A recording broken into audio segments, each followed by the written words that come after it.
আসসালামাইকুম সুপ্রিয় শিক্ষার্থীবৃন্দ, আশা করছি তোমরা সবাই অনেক ভালো আছো। পবিত্র মাহে রমজানের শুভেচ্ছা জানিয়ে নতুন একটি ভিডিও শুরু করছি।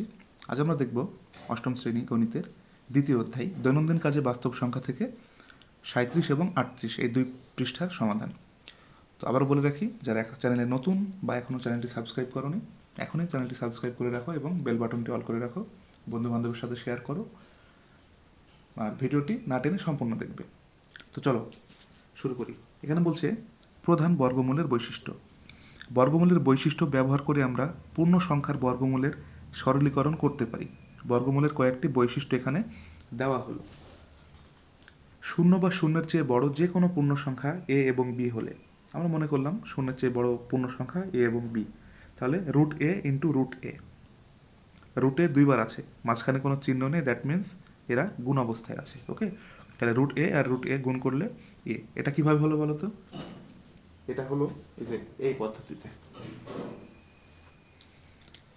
রুট এ ইন্টু রুট এ। তাহলে আমরা সেম জিনিস যদি দুইবার গুণ করি তাহলে কি হয়, সেটা স্কোয়ার হয়ে যায় না? হ্যাঁ, তারপর স্কোয়ার রুট কেটে গেল, তাহলে স্কোয়ার রুট কেটে গেলে কি থাকে? শুধু এ থাকে। ওকে, দ্বিতীয় অংশটা কি বলছে দেখো তো। দ্বিতীয় অংশটা বলছে মাইনাস রুট এ ইন্টু মাইনাস রুট এ। এটাও সেম ভাবে, দুইটা জিনিস সেম হলে আমরা কি গুণ করলে কি ওটাই লিখতে পারি, ওটার উপর স্কোয়ার লিখতে পারি, তাই না? তাহলে মাইনাসের স্কোয়ার করলে আমরা কি জানি, প্লাস হয়ে যায়। আর যে স্কোয়ারের রুট কেটে গেলে কি থাকে, এ থাকে। তাহলে আমরা কেটে দিই, এখানে স্কোয়ার রুট কেটে গেল আর মাইনাসের স্কোয়ার করলে প্লাস, এখানেও স্কোয়ার রুট কেটে গিয়েছিল আগে।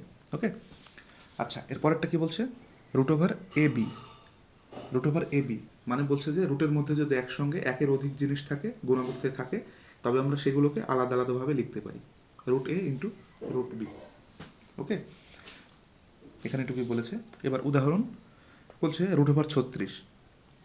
রুট ওভার 36, আচ্ছা এটা এভাবে কিভাবে আসলো একটু তোমাদের বোঝাই, খেয়াল করো একটু। এখানে এই যে 36, 2 দিয়ে 36কে ভাগ করলে হয় 18, 2 দিয়ে 18 ভাগ করলে হয় 9, 3 দিয়ে 9কে ভাগ করলে হয় 3। তাহলে কি 36কে ভেঙে পেলাম কি 2 গুণ 2 গুণ 3 গুণ 3।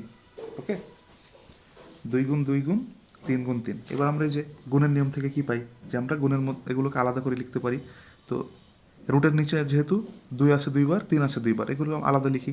তাহলে রুট রুট ওভার 2 গুণ 2 আর রুট ওভার 3 গুণ 3 আলাদা করে লিখলাম। ওকে, সেম ভাবে আমরা কি পেলাম, এই যে দেখলাম যে সেম জিনিস দুইবার থাকলে স্কোয়ার হয়ে যায়, তাহলে রুট টু আর রুট টু কি হয়, এই যে এবার এইটুকুকেও আলাদা করে নিল, এখানে বইয়ে দেখাচ্ছে root two into root two, আর এখানে root three into root three. তাহলে সেম জিনিস দুইবার থাকলে কি স্কোয়ার হয়ে যায়, তাহলে স্কোয়ার রুট কাটা গেলে কি হবে, শুধু 2। আর root three into root three, same জিনিস কাটাকাটি হয়ে গেলে শুধু থাকে 3, তাহলে 3 দুগুণে কত হলো, 6। আশা করছি বুঝতে পেরেছো। এই যে জিনিসটা আমি এখানে দেখিয়েছি, রুট 2 আর রুট 2 গুণ করলে রুট 2 স্কোয়ার, স্কোয়ার রুট কেটে গেলে শুধু 2, রুট 3 আর রুট 3 স্কোয়ার, স্কোয়ার রুট কেটে গেলে শুধু 3। এই জন্য 3 দুগুণে 6। আশা করছি বুঝতে পেরেছো। চলো এরপর কি বলছে দেখি। যদি এ শূন্য বা যে কোনো ধনাত্মক পূর্ণ সংখ্যা এবং বি যে কোনো ধনাত্মক পূর্ণ সংখ্যা হয়, বলছে এ এবং বি দুটোই যদি ধনাত্মক বা প্লাস পূর্ণ সংখ্যা হয়, তবে root over a by b equal to root over a by root over b. এই যে আমরা একটুকে দেখলাম না, যে আমরা সেম জিনিস যদি গুণ অবস্থায় থাকে ওদের আলাদা করে লিখতে পারি, এটাও সেম জিনিস, জাস্ট যদি ভাগ অবস্থায় থাকে ওটাকেও আমরা আলাদা আলাদাভাবে লিখতে পারি, আলাদা কিচ্ছু নেই। ওকে, আচ্ছা এবার বলছে উদাহরণ 9/16 এর বর্গমূল নির্ণয় করো। তাহলে আমরা 9কে ভেঙে কি লিখতে পারি বলো তো? 9কে ভেঙে লিখতে পারি 3 গুণ 3, আর নিচে 16 আছে, 16কে ভেঙে কি লিখতে পারি, 2 দিয়ে 16কে ভাগ করলে 8, 2 দিয়ে 8কে ভাগ করলে 4, 2 দিয়ে 4কে ভাগ করলে 2, তাহলে 16-র বদলে লিখতে পারি 2 গুণ 2 গুণ 2 গুণ 2, অথবা আমরা 16কে 4 দিয়ে ভাগ করলে 4, 4 গুণ 4, এই দুটো গুণ করে 4, এই দুটো গুণ করে 4, 4 গুণ 4, এটাও লিখতে পারি। ওকে, এটাই লিখেছে ওরা, 3 গুণ 3, 4 গুণ 4। এখন সেম জিনিস দুইবার গুণ করলে কি হয়, স্কোয়ার হয়ে যায়, তাহলে স্কোয়ার রুট কেটে গেলে শুধু 3। সেম ভাবে রুট ওভার 4 স্কোয়ার মানে কি রুট আর স্কোয়ার কেটে গেল শুধু 4, 3/4। তাহলে 9/16 এর বর্গমূল হবে প্লাস মাইনাস 3/4। ওকে, আশা করছি বুঝতে পেরেছো। চলো এর পরের অঙ্ক কি বলছে দেখি। আচ্ছা এবার বলছে 27/48 এর বর্গমূল নির্ণয় করো। তাহলে লিখে নিলাম রুট ওভার 27/48। এবার কি 27কে কি লিখতে পারি, একটু দেখে আসি আমরা। খেয়াল করো, 27কে লিখতে 3 দিয়ে 27কে ভাগ করলে 9, 3 দিয়ে 9কে ভাগ করলে 3, তাহলে 27-এর বদলে কি লিখতে পারি, রুট ওভার 3 গুণ 3 গুণ 3। 48কে 2 দিয়ে ভাগ করলে 24, 2 দিয়ে 24কে ভাগ করলে 12, 2 দিয়ে 12কে ভাগ করলে 6, 2 দিয়ে 6কে ভাগ করলে 3। তাহলে 48-এর বদলে আমরা এগুলো গুণ করে লিখতে পারি, 4টা 2 গুণ 3। ওকে, তো এই 3টা 3-এর মধ্যে আমি 2টা 3কে একত্রিত করলাম, একসাথে করলাম, আর একটা 3 বাইরে রাখলাম, আর এখানেও এই 2টা জোড়া জোড়া করে আলাদা করলাম, আর রুট 3 আলাদা থাকলো। এবার আমরা এই যে এই রুট 3 আর রুট 3 কেটে দিতে পারি, সেম জিনিস। ওকে, তাহলে এই সেম জিনিস যদি আমরা লিখি তাহলে কি হবে, 3 আর 3 3 স্কোয়ার, স্কোয়ার রুট কেটে গেল, আর নিচে কি সেম ভাবে 2 স্কোয়ার গুণ 2 স্কোয়ার, স্কোয়ার রুট কাটলো, স্কোয়ার রুট কাটলো, তাহলে উপরে 3 বাই নিচে 2 আর 2 থাকলে 2 গুণ 2, তাহলে 3/4। এই যে আমার সমাধান। বুঝতে পেরেছো বিষয়টা? আচ্ছা, চলো পরের পেজে যাই আমরা। কোনো প্রশ্ন থাকলে অবশ্যই জানাবে। আচ্ছা, এখানে লক্ষ্য করো 9/16 এর লব ও হর উভয়ই পূর্ণবর্গ। আমরা উত্তর পেলাম কত, 3, 4, উভয় পূর্ণবর্গ। ঠিক আছে, 3কে স্কোয়ার করলে হয় 9, আবার 9কে বর্গমূল করলে হয় 3, 4কে স্কোয়ার করলে হয় 16, 16কে বর্গমূল করলে হয় 4, তাহলে দুটোই আমাদের পূর্ণবর্গ সংখ্যা। আবার 27/48 বেলায়ও লঘিষ্ঠিক আকারে প্রকাশ করার পরে লব হর উভয় পূর্ণবর্গ সংখ্যা হয়েছে। এরূপ ভগ্নাংশকে পূর্ণবর্গ ভগ্নাংশ হয়েছে। আমরা দুটোই করলাম না, খেয়াল করো, এই যে 9/16কে ভেঙে পেলাম প্লাস মাইনাস 3/4, আবার 27/48কে ভেঙে পেলাম প্লাস মাইনাস 3/4, তাহলে কি দুটোই পূর্ণবর্গ সংখ্যা। আচ্ছা, এবার বলছে 9/32-এর বর্গমূল নির্ণয় করো। তো সেম ভাবে আমরা দেখাই, 9কে আমরা ভেঙে কি পাই, রুট ওভার 3 গুণ 3, আর 32কে ভেঙে 2 গুণ 2 গুণ 2 গুণ 2 গুণ 2, তাহলে 3 কয়বার, এখানে 2 বার না, 3 স্কোয়ার। এবার স্কোয়ার রুট কেটে দাও, তাহলে কি থাকে 3, আর নিচে আমরা জোড়া জোড়া করে ভেঙে নিলাম, আলাদা আলাদা করে নিলাম, আর রুট 2 আলাদা থাকছে, তাহলে এই জোড়া মানে কি, রুট 2 স্কোয়ার, এই 2 জোড়া মানে রুট 2 স্কোয়ার, স্কোয়ার রুট কাটলো, স্কোয়ার রুট কাটলো, তাহলে কি থাকে উপরে 3 আর নিচে 2 গুণ 2 গুণ রুট 2, তাহলে 4 রুট 2, কিন্তু আমাদের নিচে রুট রাখা যাবে না। ওকে, এই জন্য আমরা নিচে যেটা রুট দিয়ে থাকবে সেটা দিয়েই উপর নিচ বা লব হরকেই গুণ করব।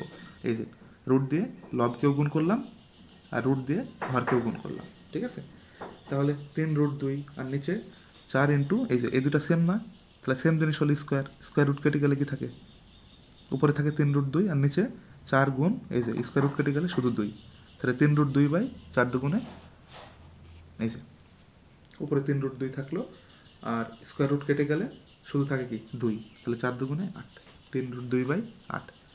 ওকে, এটা কিন্তু পূর্ণবর্গ সংখ্যা না, কেননা এই যে রুট চলে এসছে। ওকে, আশা করছি বুঝতে পেরেছো। এখন এখানে লক্ষ্য করো 9/32-এর লব সমান 9 পূর্ণবর্গ হলেও হর 32 পূর্ণবর্গ নয়। এখানে 9 পূর্ণবর্গ সংখ্যা, ওকে, কিন্তু এই যে এখানে কিন্তু 32 পূর্ণবর্গ সংখ্যা নাই। আবার লঘিষ্ঠ আকার প্রকাশ করাও সম্ভব নয়, তাই 9/32 পূর্ণবর্গ ভগ্নাংশ নেই।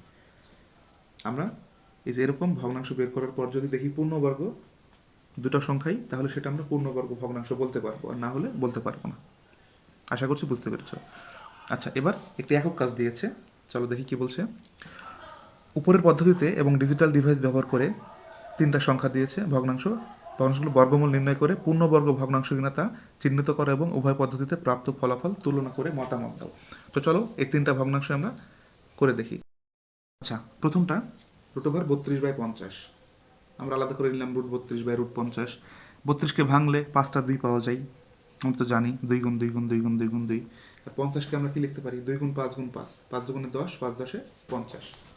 আচ্ছা, এবার আলাদা করে নিলাম দুইটা দুইটা করে, আর একটা আলাদা থাকে একক, এখানেও দুইটা আলাদা লিখলাম, আর এই দুইটা 5কে একসঙ্গে করে লিখলাম। আমরা তো অলরেডি দেখলাম যে সেম জিনিস দুইবার থাকলে স্কোয়ার হয়, স্কোয়ার রুট কেটে গেলে শুধু 2, স্কোয়ার রুট কেটে গেলে শুধু 2, আর পাশে রুট 2, আর নিচে তো রুট 2 আছেই, ইন্টু সেম জিনিস স্কোয়ার হয়ে যাবে, স্কোয়ার রুট কেটে গেলে শুধু 5।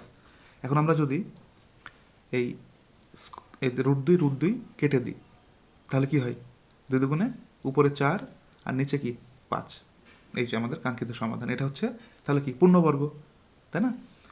16কে বর্গমূল করলে হয় 4, 25কে বর্গমূল করলে হয় 5। এবার পরের সংখ্যাটা √41/441। এখন আলাদা করে লিখলাম, 41 হচ্ছে মৌলিক সংখ্যা, একে তো ভাঙা যায় না, তাই 41 থেকেই গেল। আর 441 আমরা লিখতে পারি 3 গুণ 3 গুণ 7 গুণ 7। উপরে √41 থাকলো, আমরা আলাদা করে লিখলাম, 3 দুইটাকে আলাদা, 7 দুইটাকে আলাদা। এখন এই যে সেম জিনিস হলে স্কোয়ার রুট কেটে গেলে শুধু 3, এখানে শুধু 7, তাহলে √41/3 7 21। আশা করছি বুঝতে পেরেছ। এবার 3 নাম্বারটা √1089/121। 1089কে ভাঙলে পাই 3 গুণ 3 গুণ 11 গুণ 11, 121কে ভাঙলে পাই 11 গুণ 11। তাহলে আলাদা করে নিই, √3 গুণ 3 আর √11 গুণ 11। আর নিচে সেম জিনিস, তাহলে কি 1/11, স্কোয়ার রুট কেটে গেলে 11 থাকে। এটাও 3 3 কেটে গেলে, স্কোয়ার রুট কেটে গেলে 3, স্কোয়ার রুট কেটে গেলে 11।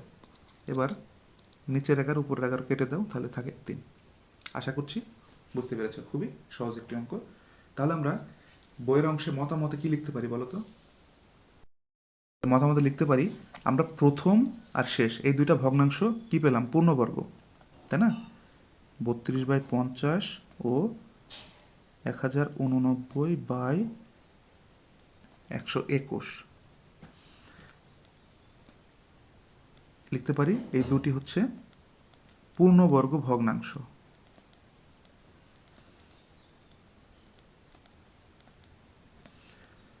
আর এই যে মাঝের এটা 41/441, এটি কি পূর্ণবর্গ